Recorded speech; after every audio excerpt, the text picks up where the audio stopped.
gitu. Jadi mereka tuh selalu menanam gitu. Dan sekarang pantainya kan didirikan ada hotel, iya. ada ya, terus mereka harus pakai pakaian baju-bajunya juga harus disesuaikan ini dan itu yang apa ya. Terus mereka yang masak yang cuma pakai periuk, pakai apa juga yang itu tidak higienis, tidak apa. Mereka juga yang pakai gas, padahal biasanya dia pakai yang kayu yang apa energi terbarukan. Iya. Dan itu karena mereka menanam terus kan nggak masalah gitu. Iya. Itu harus diganti, harus ini.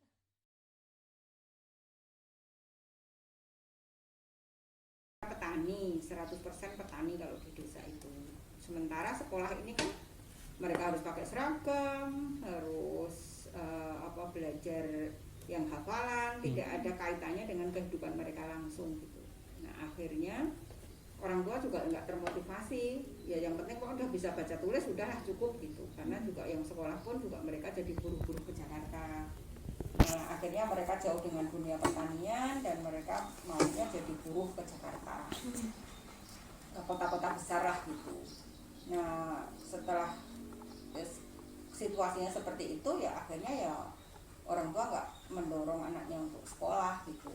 Terus kalau yang cewek-cewek biasanya kan terus karena nggak sekolah nggak mau apa terus kelihatan bongsor gitu, badan besar terus dinikahkan. Akhirnya juga kematian anak dan ibu itu juga tinggi karena terlalu muda ya. Dan kalau misalnya sampai infeksi gitu ya pas melahirkan, nah itu kan orang tua masih karena dekat dengan hutan gitu ya, mungkin kena apa, kena setan, kena apa gitu. Padahal kan sebetulnya secara fisik mereka belum siap ya. Jadi kadang infeksi itu apa kayak gitu. Jadi masalahnya tuh apa ya? Jadi kayak lingkaran lah gitu ya, lingkaran setan gitu.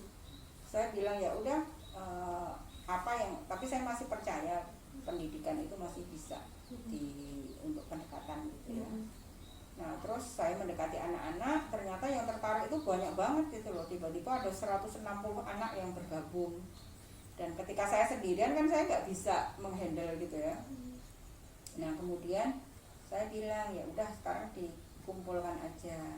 Terus kemudian tak kumpulkan, terus mereka tak kasih tugas gitu loh. Silahkan kamu mengamati pasar, ada yang mengamati ke ladang, ada yang mengamati masyarakat, kehidupan di masyarakat. Nah terus akhirnya kami sore kumpul gitu ya, mereka sharing apa yang dari pengamatan itu. Nah ternyata mereka punya pengetahuan yang banyak gitu ya. Misalnya dari ladang itu mereka ternyata kami tuh punya bahan-bahan misalnya kayak pisang, umbi-umbian itu banyak sekali. Dan ada yang kadang-kadang sampai busuk di pohon gitu ya, misalnya pisang, karena harganya memang sangat murah, jadi kadang mereka hanya ambil yang dibutuhkan.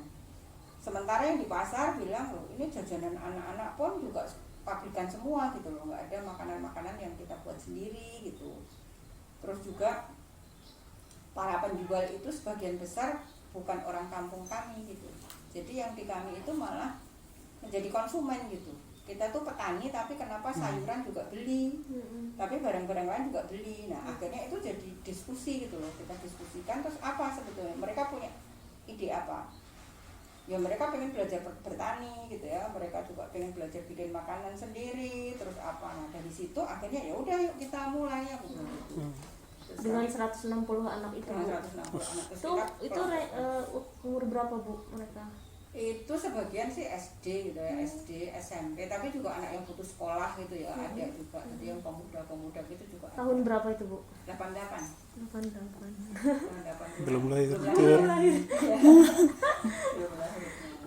Seperti itu. Nah jadi terus akhirnya kami kelompokkan gitu loh, mana yang tertarik, kamu tertarik apa, misalnya bertani, ada yang memelihara ayam, ada yang kemudian memelihara kambing gitu ya, ada yang marmut. Nah terus kita jadi aku ngomongnya nggak sekolah kan di situ, jadi apa yang bisa kita lakukan. Terus waktu itu saya kan punya banyak temen di Jogja di ini ya, terus aku bilang nih tolonglah bisa nggak ini membantu orang kampung gitu ya. Terus akhirnya ada yang tak sekolahkan di sekolah pertanian, kursus bertani waktu itu di Salatiga. Nah terus saya ada temen yang mau ngasih beasiswa gitu ke Salatiga.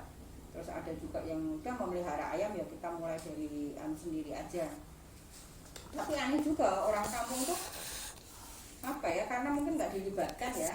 Itu misalnya sampai giring ayam aja nggak bisa, jadi lari-lari kayak gitu. Aku sampai saking apa ya, aku mikir kok makin nggak paham gitu ya dengan dunianya. Terus bagaimana memelihara ayam kayak gitu.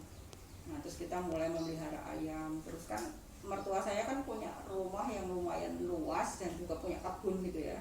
Nah kita bikin kandang, jadi ada kandang ayam, ada kandang kambing, ada kandang marmut gitu ya. Di depan rumah ini untuk kandang marmut, anak yang cewek-cewek itu yang dikelola oleh anak-anak. Dikelola oleh anak-anak. Nah dari situ mulai dari ngamati, dari ngasih makan, dari apa. Nah saya mulai belajarnya dari situ gitu. Jadi apa yang mereka lakukan gitu. Terus misalnya ke pasar, kamu ke pasar, apa yang kamu lihat, ini jajanan, yuk kita bikin jajanan misalnya. Terus apa yang punya ubi bawa, yang punya pisang dibawa.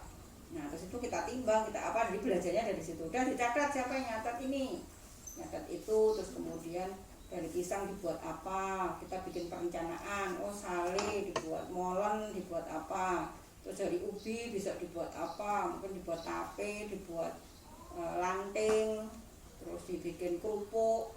Nah itu terus apa, terus kalau kamu nggak bisa, kamu nanya sama siapa yang bisa, terus tanya sama masyarakat. Terus akhirnya dicatat ya, nanti kita bisa bikin apa. Nah terus akhirnya kita jadi produksi itu selama 7 bulan itu kita punya uang sampai 1 juta lebih pada waktu itu. Di masa itu ya? 88 Sudah punya uang segitu, terus orang tua kan pada dengar gitu loh, oh ternyata anak-anak bisa ya, kita juga pengen gitu loh. Nah, akhirnya ada pertemuan orang tua. Nah pas ada pertemuan orang tua terus anak-anak, nah terus akhirnya kami diskusi setiap kita 35 hari sekali. Waktu itu kan suami saya lagi tugas di NTT. Nah terus oke lah, karena suami saya di sana. Kalau orang Jawa itu kan biasanya kalau hari wetonnya itu di apa, kita ada doa gitu ya. Terus akhirnya pas hari malamnya hari wetonnya suami saya ajak kumpul orang tua itu. Terus akhirnya kita ngobrolin gitu ya. Ya kita ngomong sampai tentang hak anak apa, tapi saya nggak perlu ngomong ini hak anak gitu ya. Tapi saya ngomong apa sih sebetulnya tanggung jawab orang tua, tanggung jawab anak, terus apa yang harus kita lakukan. Nah dari situ kemudian kita jadi belajar bareng gitu. Nah terus akhirnya mulai dari mereka bertani sampai ketika pulang dari Salatiga bertani, terus kemudian bisa jualan di pasar. Dan sekarang ya udah mereka ini sendiri gitu ya. Jadi kalau di sana kan dulu masih sanggar gitu ya. Nah itu sudah mulai kelompok orang tua, kelompok anak-anak. Nah ketika saya pindah ke sini tahun 96 itu mereka sudah bergulir gitu ya. Sudah, maksudnya sekarang ini sudah diambil alih, mereka punya komunitas namanya Anane 29. Anane. Ya, Anane 29. Nah itu mereka ada kelompok musik, ada kelompok yang ya mereka akhirnya berarti diteruskan oleh anak-anak yang tadi itu ya Bu. Yang murid-murid saya itu akhirnya mereka ikut paket C, paket kemudian sekolah yang universitas terbuka, dan sekarang udah jadi guru-guru semua di sana. Yang murid-murid saya itu. Terus ada yang di Jawa Timur juga, di Jombang, sekarang udah jadi kepala sekolah PAUD di sana. Nah ada yang sekarang dokter juga, itu dia kuliah di IAIN di Purwokerto.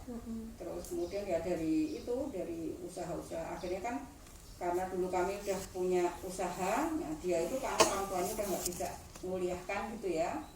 Nah dia jualan angkringan tuh sambil kuliah gitu. Terus kemudian dia disekolahkan ke Kanada atau apa, dapat beasiswa. Nah jadi anak-anak yang ini akhirnya mereka paham gitu loh bagaimana belajar yang sesungguhnya kayak gitu, dari sekolah yang memang benar-benar sesuai dengan minatnya. Dan mereka juga akhirnya punya program, oke saya kerja ke Jakarta tapi dia punya target gitu loh, saya sekian waktu saya ikut orang untuk mengumpulkan modal, setelah saya punya modal dia bisa ada sekolah lagi, terus jadi apa, terus ada yang punya usaha sendiri. Jadi yang ke Jakarta pun kalau dulu hanya ikut orang jadi kuli, mereka sekarang jadi jualan atau apa kan gitu. Itu pindah ke sini tahun 96 ya. 96. Jadi banyak orang bikin sayur tak campur sama sayur enak banget Bu. Sayur terenak, Jakarta Raya itu.